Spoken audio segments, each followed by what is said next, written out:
Petit, je dessinais beaucoup, donc j'inventais des pays, j'inventais des paysages, des villes, etc.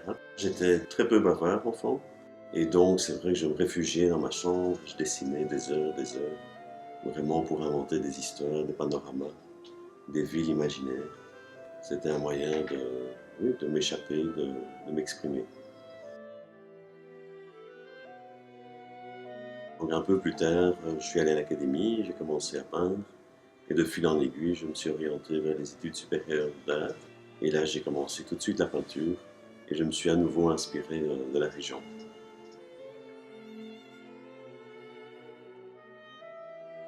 Il y a des personnes qui qualifieraient la peinture d'abstraction.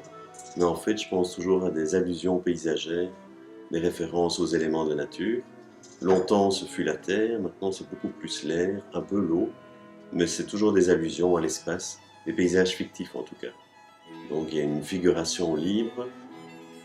J'aime bien les peintres abstraits, les grands peintres lyriques, mais je suis plutôt paysager.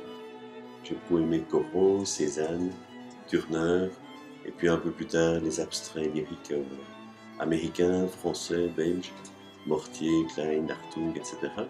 Et puis actuellement, j'aime bien les peintres qui reviennent à la figuration, comme Kirkeby, c'est un peintre danois, Peter Doig, c'est un anglais. Donc il y a toute une série de peintres actuels qui me réconfortent parce qu'ils sont aussi dans la peinture de paysages lyrique, de paysages fantastiques. Je peins tous les jours, oui, oui. Je suis tous les jours dans l'atelier. Ça, c'est une espèce de rigueur, comme ça, tous les matins. 3-4 heures de peinture. Voilà. C'est assez régulier. C'est vrai que j'ai rarement arrêté. Mais voilà, donc en général, c'est très, très, très régulier.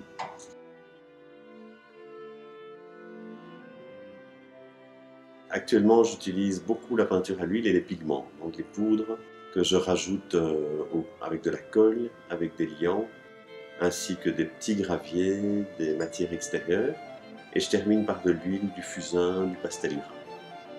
Je commence par des grandes taches colorées, et puis petit à petit, de l'abstraction, je pars vers la figuration.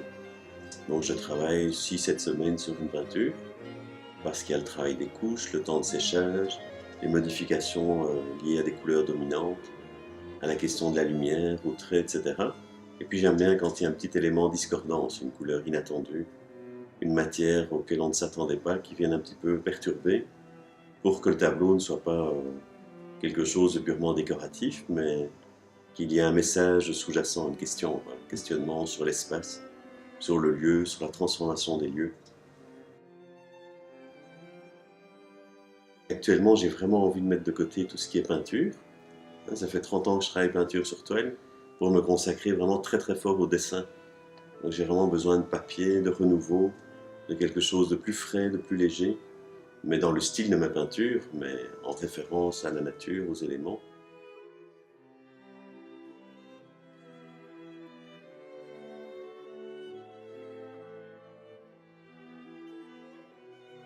Le Martinez, c'est mon ami André, qui est un ami de longue date, qui m'a déjà organisé des expos. J'étais le premier à faire une expo au Bois du Casier, dans la ville de Villers, etc.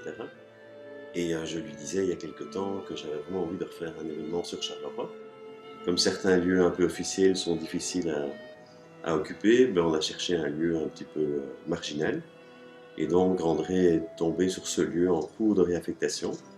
Il a contacté les responsables qui ont dit on ne demande que ça, qu'il y ait des événements, des expos. Mais il y a encore beaucoup d'aménagements à faire, mais si vous voulez, on peut fixer des dates, comme ça on a un délai, et on vous aidera dans l'organisation de l'expo. Moi j'ai fort aimé le lieu parce qu'il n'est quand même pas trop loin du centre-ville, il est entouré de nature, il est brut évidemment, hein. Ça c'est un petit peu une difficulté. Le Palais des Beaux-Arts, c'est des beaux murs blancs, ça fait ressortir l'étoile. Ici c'est brut, donc les toiles seront en concurrence avec les vieux murs, le sol, mais nous verrons.